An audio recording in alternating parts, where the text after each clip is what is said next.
Hello good morning student, welcome back to E classes. देखिए बच्चों, इस वीडियो में हम पढ़ेंगे आपका हिंदी पाठ्य पुस्तक का 9 लेसन। तो ये क्या है, एक कविता है। कविता का नाम क्या दिया है, प्रकृति का संदेश।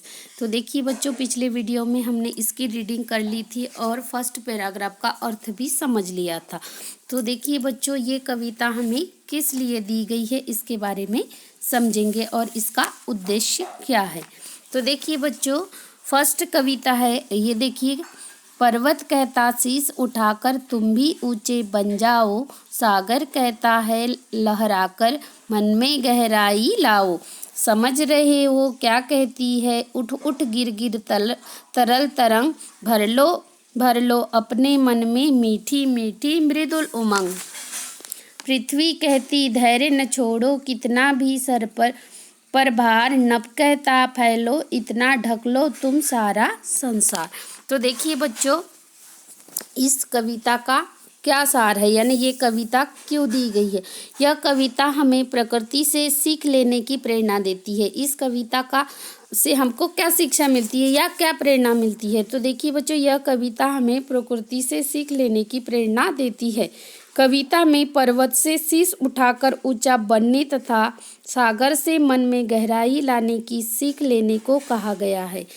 इस प्रकार लहरों से उत्साहित होने, पृथ्वी से धैर्य धारण करने तथा आकाश से अपने यश का विस्तार करने की भी प्रेरणा मिलती है।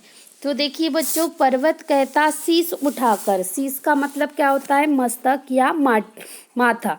तो देखिए बच्चों, कवि कहते हैं कि, और ये किसके द्वारा लिखी गई है, सोहनलाल द्विवेदी द्वारा लिखी गई है। तो यहाँ पर कवि कहते हैं कि पर्वत कहता है शीश उठाकर तुम भी ऊंचे बन जाओ। जिस प्रकार पर्वत ऊंचा रहता है कि नहीं, वैसे यानी तुम कैसे शीश उठाकर ऊंचे बन जाओ, यानी कि तुम इस समाज के लिए कुछ ऐसा कार्य करो ताकि तुम्हें भी लोग, तुमसे भी कुछ प्रेरणा पाए कि पर्वत जैसे तुम ऊंचे बन जाओ। यानी समाज के लिए कुछ ऐसा कार्य करो या किसी दूसरे के लिए ऐसा कार्य करो कि तुम्हें भी कोई पर्वत की तरह समझे।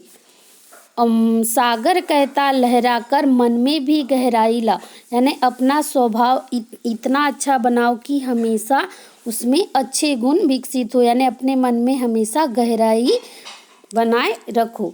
समझ रहे हो क्या कहती है, उठ उठ गिरी तरल तरंग। तो देखिए बच्चों, इसका क्या अर्थ हुआ कि तरल तरंग उठने का उद्देश्य है कि हमें अपने मन में मीठी मीठी मृदुल उमंग भरना चाहिए। यानी हमें हमेशा दूसरों का अच्छा सोचना चाहिए या हमें दूसरों के बारे में हमेशा अच्छे विचार रखना चाहिए। ये है इसका। समझ रहे हो क्या कहती, उठफुल तरल तरंग। तो देखिए, तरंग यानी होता है लहर और मृदुल यानी कोमल। सबके लिए अपने मन में हमेशा मीठे मीठे या अच्छे विचार रखना चाहिए। फिर है लास्ट वाला, पृथ्वी कहती धैर्य न छोड़ो, कितना भी हो सिर पर भार। तो यहाँ पर पृथ्वी हमें यह सीख देती है कि चाहे सिर पर कितना भी भार हो या तुम्हारे पास कितनी भी विषम परिस्थिति आए या परेशानी आए, पर हमें अपना धैर्य नहीं छोड़ना चाहिए।